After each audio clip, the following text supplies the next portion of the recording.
Hey,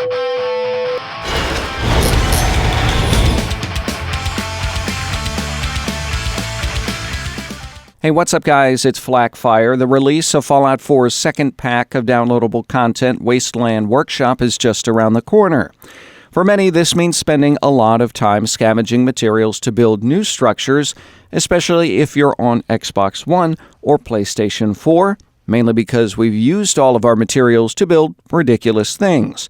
This guide was created to help you spend more time building and less time scavenging. So let's get right into it. There are a couple of ways to maximize your scavenging potential in Fallout 4. First way to do it is to understand how materials actually work in Fallout 4. Players build settlements using resources found in the Commonwealth. It's simple enough, but while provided with some initial materials, these run out quickly, meaning players will spend a significant amount of time scavenging for more. In most cases, once you have looted a location of materials, it will take a couple in-game days to repopulate. You can speed up this process by waiting, sleeping in a bed, or exploring other locations in the meantime. Of course, this only helps if you know where to look for materials in the first place, and one easy way to figure that out is to invest in the Scrapper perk. Rank 1 lets you salvage uncommon components like screws, aluminum, and copper when you scrap weapons and armor. Rank 2 lets you salvage rare components like circuitry, nuclear material, and fiber optics when scrapping weapons and armor, but the best part by far is that Rank 2 of the Scrapper perk also highlights items containing materials you have tagged for searching. To tag an item for searching, you must be needing that item. Click the appropriate button when crafting or building to mark it as a search target. Now, this helps speed up the scavenging process by ensuring you only check containers with sought-after materials, and also helps point out things in your environment that you might have otherwise missed. So, say you are in need of a particular material. Where do you go? Here's a list of commonly desired materials and prime locations rich with them in Fallout 4. For aluminum, check out Vault 95. Vault 95 is chock full of aluminum cans, TV dinner trays, and surgical trays. You'll find it southeast of the Scrap Palace. It's also occupied by gunners, which means a lot of steel if you break down their weapons, plus there's a lot of ceramic to be found. You'll also want to check out the Federal Ration Stockpile. Located southeast of Sanctuary Hills, inside you'll find a large number of both aluminum and steel cans. It's typically guarded by raiders and is a popular spot for Preston Garvey's kidnapping rescue missions. Raiders often carry pipe pistols, which, again, can often be broken down for copper, depending on their mods, but remember, you need rank 1 of the Scrapper perk to do this. Also, be sure to check out the 4-leaf fish packing plant. There are plenty of trays here for those players needing aluminum. You'll find the plant on the shore northwest of the castle. For ceramic, which has been in short supply since Automatron came out, though commonly found in diners and restaurants throughout the Commonwealth, you'll find a nice supply at the Wildwood Cemetery in the form of vases. The cemetery is located between Covenant and Outpost Zimonja. You'll also want to make sure you mark West Everett Estates on your map. It's home to a super mutant garrison, and clearing out the location is not always easy, but if you do, you will find a lot of ceramic and other uncommon items. Of course, many super mutants also carry short pipe rifles, which can be broken down for copper. West Everett Estates is by far my favorite material farming location in Fallout 4. And I just mentioned copper, so let's talk more about it. It is one of the Wasteland's most sought-after resources. It's required for lights and generators, as well as variations of robot armor. You can find a lot of copper in the table lamps at the Cabot House, located west of the Railroad HQ. My favorite place to find it, however, is in pipe weapons. If you have rank 1 of the Scrapper perk, you can get copper from breaking down most pipe weapons, particularly if they have a prefix, like short, for example. Any pipe weapon with a rifle suffix will also yield at least 1 copper resource, so any location with raiders or super mutants generally provides you with a steady supply of copper, steel, and screws. Another material you're going to be using if you're going to pick up Wasteland Workshop is concrete or cement.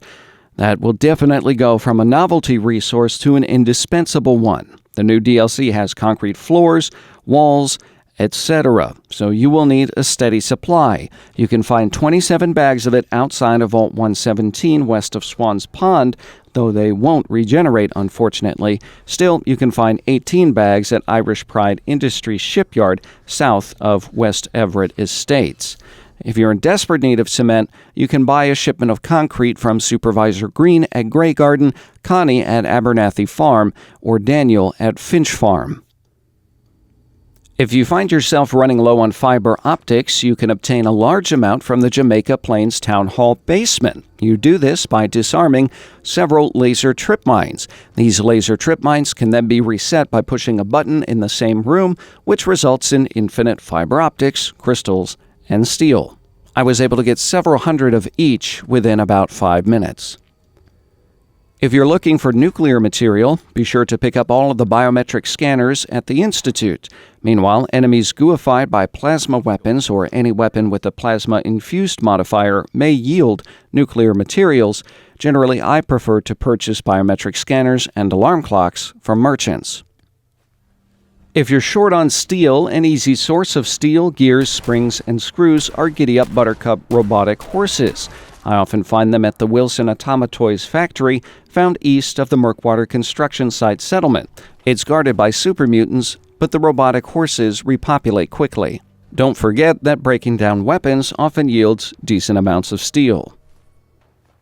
If you're running out of wood, over 3,500 pieces of wood can be obtained at Spectacle Island. If you need more, you can get a significant amount by scrapping bowling pins at the Back Alley Bowling in the General Atomics Galleria, which is found south of Lake Quannapowitt, though these bowling pins won't regenerate. A lot of people don't know that some of the most sought-after materials in Fallout 4, like adhesive and oil, are actually craftable at your settlements. You can make adhesive as vegetable starch at any cooking station. You can also make oil as cutting fluid at any chemistry station. If all of this material searching sounds a little bit too complicated, there are other ways to obtain materials in Fallout 4 aside from scavenging locations. You can also build your own scavenging farm. It's one of my favorite methods to get the most out of your settlements. To make an effective scavenging farm, you're going to need a lot of scavenging stations and a lot of workers. Many players don't assign all of their workers to jobs, so give those lazy people something to do. Scavenging stations can be found in the Wasteland Workshop's Resources tab under the Miscellaneous sub-tab. Once assigned to a settler, scavenging stations generate bottle caps as well as a few random items once per day, which are automatically added to the workshop inventory. In terms of its own construction, scavenging stations cost a measly 5 wood and 3 steel to make and quickly repay that investment. You can see on the screen here the amount of materials that this one scavenging farm has put together after just a couple of days in-game, so it's no small amount. If you create several scavenging farms, you can link them to a settlement using supply lines. When building at a workshop or using a crafting station inside a linked settlement, the player can use the junk inventory of all linked workshops from all linked settlements. It's extremely useful if you're into making complicated settlements. To make supply lines, you must have at least rank 1 in the local leader perk. Alternatively, you can always move everything manually from one settlement to another using rank 4 of the Strongback perk. Everything we've seen for the Wasteland Workshop downloadable content pack indicates we'll be stretched for materials when it's released. The new expansion pack adds dozens of new items, including lights, concrete structures, beast traps, and an entirely new arena fighting mechanic. I've already spent dozens of hours in Fallout 4 building settlements, and I'm already short of materials thanks to the Automatron DLC.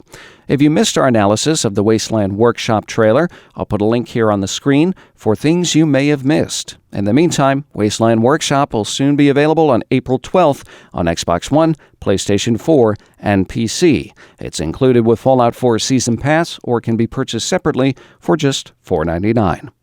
If you like this video, please like, share, and subscribe. Thanks for watching.